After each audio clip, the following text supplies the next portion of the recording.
طلاق صرف 2 بار ہے، یعنی جب 2 دفعہ طلاق دے دی جائے تو پھر عورتوں کو یا تو بطریق شائستہ نکاح میں رہنے دینا ہے یا بھلائی کے ساتھ چھوڑ دینا،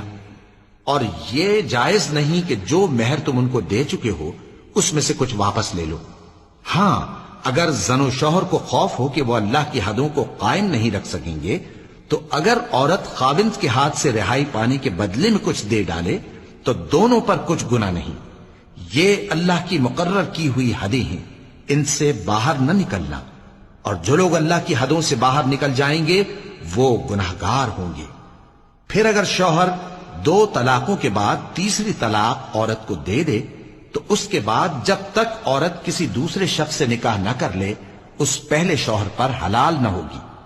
ہاں اگر دوسرا خاوند بھی طلاق دے دے اور عورت اور پہلا خاوند پھر ایک دوسرے کی طرف رجوع کر لیں تو ان پر کچھ گناہ نہیں،